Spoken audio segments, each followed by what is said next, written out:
আসসালামু আলাইকুম দর্শক, আশা করি সকলে ভালো আছেন।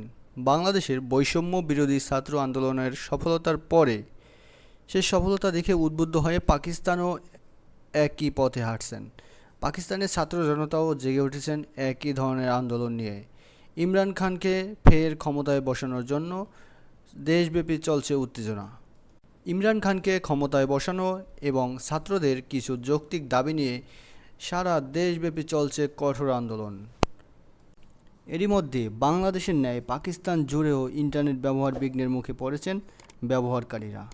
কোথাও কোথাও ইন্টারনেট বন্ধ রয়েছে, আবার কোথাও খোলা থাকলেও ইন্টারনেটের গতি বেশ কম।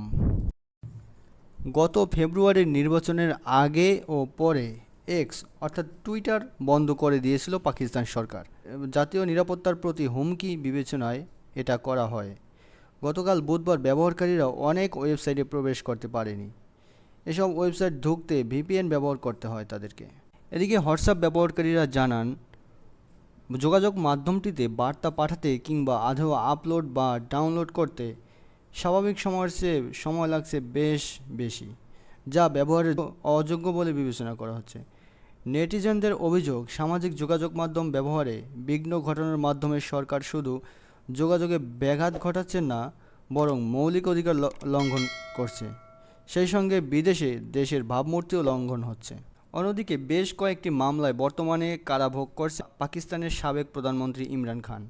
তবে কারাবাসের সময় তাকে সহায়তা করার অভিযোগে এবার আটক করা হয়েছে জেলের একজন সাবেক ডেপুটি কর্মকর্তাকে। দেশ বিদেশের খবর দ্রুত পেতে চ্যানেলটি এখনই সাবস্ক্রাইব করে রাখুন এবং ভিডিও ভালো লাগলে একটা লাইক দিয়ে রাখুন।